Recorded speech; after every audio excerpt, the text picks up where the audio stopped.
Hey there, I'm Kevin O'Connor, and welcome back to This Old House in Narragansett, where we are down to our last couple of weeks, and there's a lot going on. Starting right here in the master bedroom. This is above the two-car garage. You can see that on the ceilings, we've got the nickel gap trim. There's a closet behind me. We've got a beautiful bathroom. Painters are working on top of each other to get this done. Tile work is finished in there. And then as you leave this area, we go over that, hey Dougie, you leave the area from the new house into the old house. We've got some built-ins going in there for storage. We've got the beautiful barn doors for storage back there. And now we are into the original house. So we've got 3 bedrooms. They've got 2 kids, so they'll have an extra. This bedroom is one of them. Straight behind me is bedroom number 2, and then in here, bedroom number 3. So as you can see, a lot going on and still a lot of work to do. I just wanted to take a second to talk about our protocols for filming during COVID. We get a lot of questions about why you don't see any masks. So let me walk you through it. While we're filming this show, there are a bunch of things that we do to make sure that we are safe. We have a health screening, temperatures and questions about travel and symptoms and such. And we also have rigorous testing. You cannot be part of this crew without a test and a negative result. And in terms of the masks, well, these are on for everybody, including myself, until I actually go on camera. Then they come off so that we can safely bring you the show as we want. So have a look at the family room down here. You can see that we've got our drop ceiling, right? We've got the coffers. We've got the stone going in for our gas fireplace right there. Some of the custom millwork is going in. Beautiful maple trim and shelving and stuff. Same material that we're using here in the kitchen, Tommy, for our crown molding. Maple crown, right? Yeah, maple crown. It's a nice wood. Was that 5 inches or so? It's probably out of a piece of 1x6, so 5.5 inches roughly. Beautiful, so hard, durable. And I mean, in the kitchen, this is a great place to use crown. I mean, these cabinets, essentially because of that soffit, go all the way to the ceiling. Great way to dress them up. Well, also, this house is pretty crooked. Uneven, it's out of level, but the cabinets have to be level. And the crown also is a way to hide all of those imperfections in the house. Let me show you right here. So these 2 pieces that already have their cut, their inside miter on inside. So the piece goes together like that, and it's a nice fitting joint. And that's because this is set up for a 90-degree angle right there where the cabinet comes. So if you hold that square in there, just for example, hold it in there like that. So that's confirming that we've got 90 degrees between the 2 adjacent walls. Right. So now let's say that corner is out of square. Maybe it's more than 90, like that. See what happens? If it's tight in the tight corner there, but opens up on the outside. If it's less than 90, it's going to open up on the inside and be tight on the outside. All right, but on a cope joint, I have to remove all of this material right here, being careful to follow that outside line right on the money. So here's that outside line that stays, and then, as you said, everything's been relieved, and you see that it's beyond that point that you think, oh, I can just cut it up straight. You can't cut it up straight. You have to allow for the positioning of the 2 moldings. Because this is going to lay on the other one. Exactly. So let me show you what happens when I put these together. I put it in, and I fit it in there. Look at that miter, and that's square. So we're back to our 90 degrees. But what happens if the wall is out of square just a little bit? So if I take the molding and I slide it open this way. So this is opening up right here. We can see the gap. Yeah, but look at the miter. But we're not seeing any gap right there. Still tight. And if I go the other way. So where the gap shows up over here. The miter still stays tight. So a lot more forgiving. A lot more forgiving. That's why you want to do a cope, and also for shrinkage of the molding or movement of the wood. But it all starts with a miter like this. And this is an inside miter that I cut on the crown molding. So we're at 45. The right angle, the right 45. And now what I have to do is I'm going to follow this outside line right here, the face of the detail. So if I just darken that a little bit like that. This is what's staying. This is what I'm going to not go beyond the cut line right there. So that's staying, the face, like that. And all this has got to go. Okay, so now we're going to give this a try. And I'm going to make my relief cuts first. Come up right up to the face.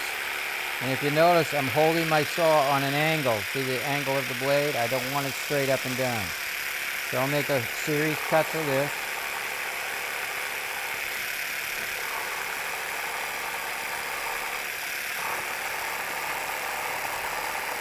right, so slide that out just a little bit.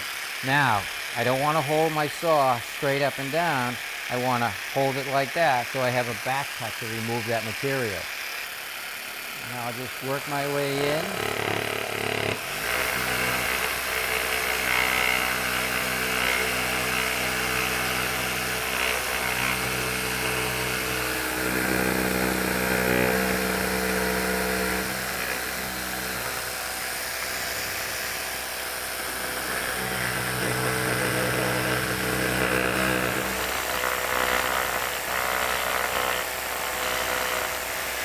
All right, let's try that. You bring it up, you lay it in place, slide it into the corner, fits tight. Now I take my pencil and I mark right back here for my outside miter. So I take my pencil, run it down. That's the short, and that's the angle that I want to go at. So now I'll cut my outside corner. With my saw set, I now line up the blade with my cut right there. Bring it in.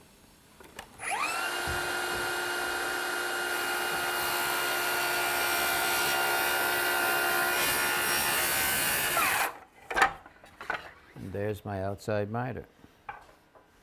All right, so now we'll start installing right in the corner and work our way out. Get the first piece up. Nice in the corner. I'll get one tack in it, maybe two.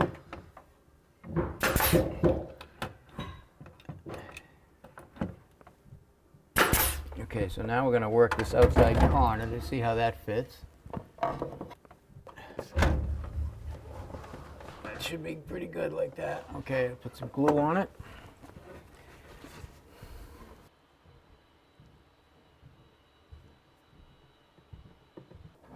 Okay, so now we'll flip that over, put it in place.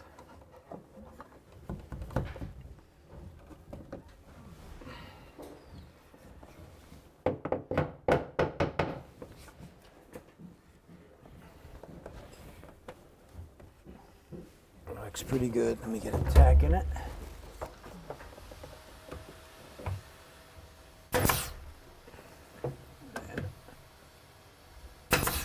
Now you can see I actually mitered this inside corner because it's such a short piece. I can show you how it just goes together. So, yeah, you had me confused here because this says number 3, but I would have expected one of these to be coped. Yep. No, we could definitely cope this piece, leave this piece square and cope this piece. But to show you on a small piece like this, it's easy to check the miter to see if it's a true 45, which it is in this case. So I was able to miter it, and now I'll just glue the joint and nail it up there.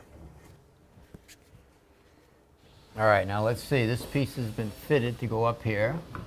And as you can see, that miter looks a little off. Yeah, it's tight down on the bottom. Yeah, so I have to pull this way out like that to get that miter tight. Yeah. Okay? Now, the problem here is the ceiling is really twisted and angled. This line needs to be parallel with this line so you don't see the crookedness of the ceiling.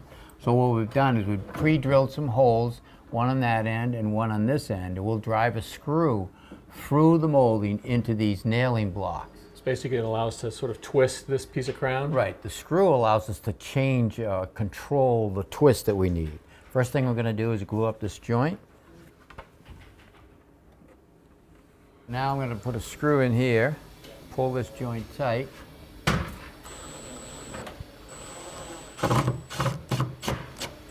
Right into that little nailing block. Right there, perfect. All right, now do the same thing on your end, nice and slow with that. Now watch your miter. There, see, picking it right up. How's that? All right, look good.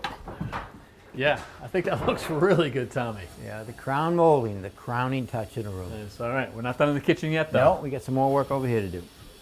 One of the more interesting projects still to be done is one you're working on, Jeff, which is this little former outhouse project. Remember? I mean, outhouse to pantry, that's something. Outhouse to pantry, yeah. So we have kitchen cabinetry here, so we thought it would be nice to make this look like a cabinet door, but instead of only being 2 feet deep, you actually walk in and you can, get the whole thing. So this is supposed to look like all the uppers and lower cabinets in Right. this space, but full-size door. And the challenge is, we have concealed hinges here. So the hinges are on the inside, but these little hinges are made for a 5-pound door. We've got a 75-pound door. No joke. Yeah. That's unbelievable. Yeah. That's like 5/4 thick. It is an inch and a half. All right, so we need some serious hinges. So what are we using to get us out of that trouble? So super heavy duty hardware. These are concealed hinges Look at that. and they're rated for 200 pounds. So we've got plenty of meat there to. So one side gets recessed into the door, one into the frame, Right. and when it's closed, you won't see any of that. Exactly. Look at that, beautiful. Some kind of nice polished metal. Yeah. Okay, looks like you've got started already. Oh man, that Yeah. is Not a lot of tolerance there. Very thin strip right there. So it comes with a template, and you basically have 2 different size mortises. You've got this one for the frame, and then you got a separate one for the door. So what we did was we made a jig to mount on here so that we can plunge the router in, and notice we have 2 separate depths because of the way the body of the hinge works. Yeah, so this jig was based on that template, so it's got these 2 slots so that slides over the jamb. So this is the router that we're going to use, and these sides right here will ride up against the sides of the jig. And then the depth is set. We've got 3 different choices here. So this stop right here comes up against here, and that is the depth for pass number 1 of the shoulder.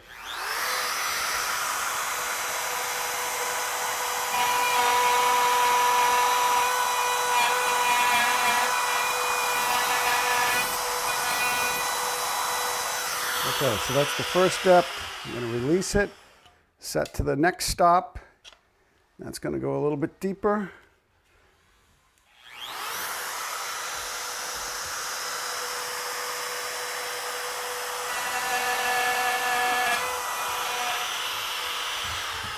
All right, now we'll set this down to the.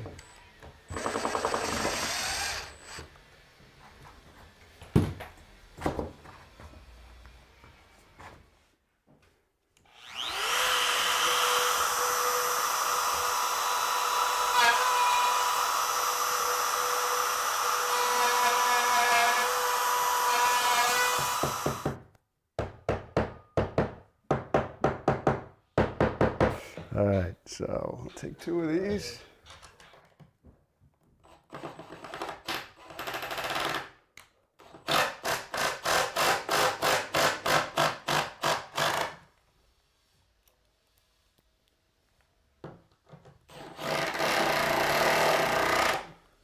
All right. Now we're ready for the door. Okay, give me just a little bit on the bottom. That's good right there.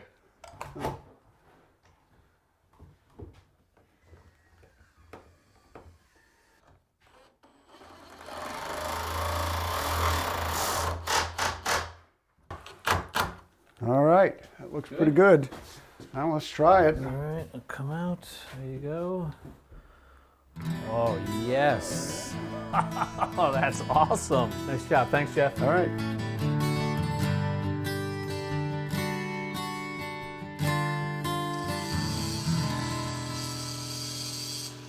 Our countertops are in. Backsplashes are next, Keith, and looks like a quartz material, super popular these days. This is quartz. It's 93% stone and 7% resin and fillers to give it the color consistency that it has, and it's more durable than granite. So a huge piece here for the island. I mean, what are we looking at here? 5 feet by 10 feet or something like Yeah, that? this is a 63 by 130 inch island. Pretty much it's almost a full slab. Looks like we kept the width the same. We just took a little bit off the ends. Right, and so out of a full slab, the slab's not this thick, right? This is an illusion you created It's for us not here? this thick. The slab is actually 3 centimeters, which is 1.25 inches. Yeah. We build up the ends, and the miter gives it the look of 3 inches. That's awesome. I mean, that's quite an illusion, right? You cannot tell that's mitered at all. Absolutely. Nice job on that one. Thank you. Okay, so durable, which is why people like it, although it looks, they've done a real good job of making it look like a natural stone. Marble in this case, this veining is sort of throughout. Yeah, quartz these days, they come in from probably anywhere between 100, 150 colors. The look in the marketplace right now is that Carrara marble look, which is what you're going to see a lot of here. Which is what we're doing on the perimeter as well as the backsplash. Correct. It's a full height backsplash, which is very popular right now. It's the same material. When it comes into us, they all get pictured. They are book matched, so they look like mirrors when they come into us. And then programming will do the vein match right up underneath the cabinets. So the computer does all of that. And an old school method before the computers, and if you were using, say, natural marble, what was that process like? The old school method was they used to cut out on a bridge saw, and all the vein matching would have to be done by eye. So I presume the computer way is more efficient? More efficient on a product like this, and the old school way to do it, maybe 4 to 5 slabs. This kitchen, between 2 and 3. Wow. And in terms of backsplash pieces, you got 1 in. How many more to go? Probably 3 more pieces to go. All right, let's get them in.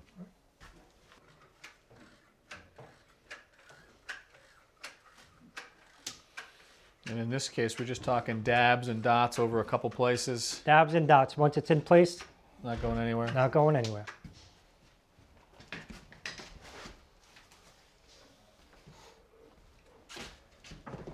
And there's a, looks like a little back bevel on the bottom leading edge of that. Very small back bevel. Just makes it easier for the guys to put it in. Yeah. You want to get this tight as fit as possible. Absolutely. Want it to look like a seamless application. So he's mixing up some seam filler here? Yeah, right now he's mixing up some epoxy to put in between where the 2 pieces come together to give it the look of a seamless piece of stone.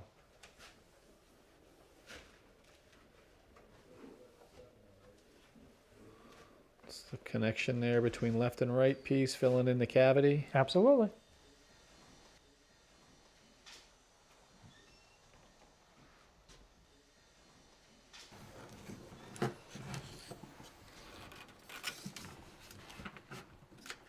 A little bit of fine tuning using that razor blade to see if the 2 depths match. Yep, very detail oriented. That's a good fit, Keith. You can see this beautiful cut around the outlet, sharp. Seam is tight, and that vein matching.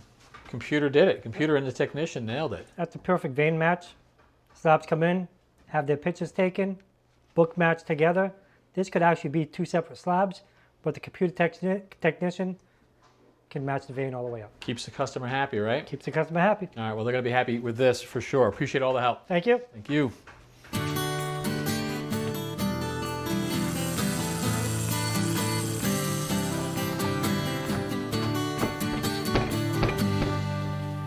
While the rest of the kitchen backsplash are the pieces of quartz, over here in this corner, we've got something different, Alex. So a little call-out area. Yeah, it's a little bar area.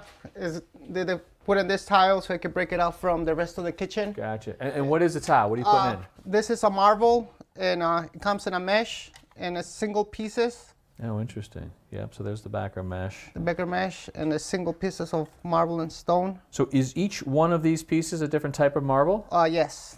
Yeah, it's single pieces. You put them together and have to find the right angle so it can bring. Actually make It makes the chevron pattern. Gotcha. Okay. So let's see this pattern come together. So I have a 3/8 by 3/8 notch trowel. Yeah. Because sometimes these walls, they're not perfect. They're not. So is the bigger notch a 3/8 versus say a quarter or smaller? Is that more forgiving for you in terms of flattening the wall? Yes, I can have more play. I can play with the tile a little bit more. So you got a cut made already for that outlet. Yeah, exactly, for the outlet. They just. So when you order this stuff, Alex, I'm curious about the chevron pattern.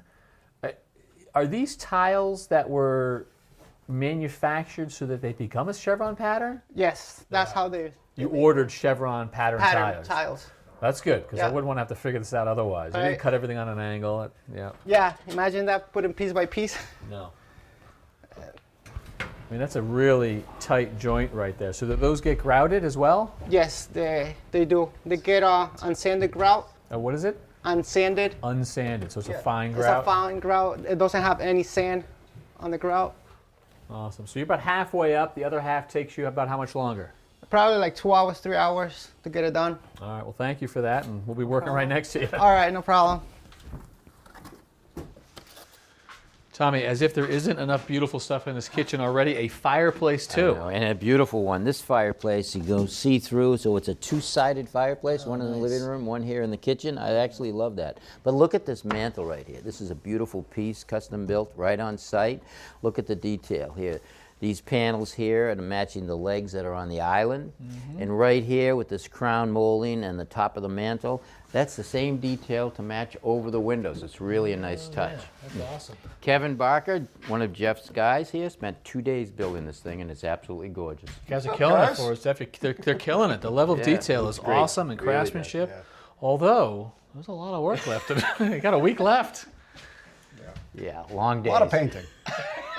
A lot of. Yeah. Well, you know, the good thing is we just pull up this cardboard and the floors are finished.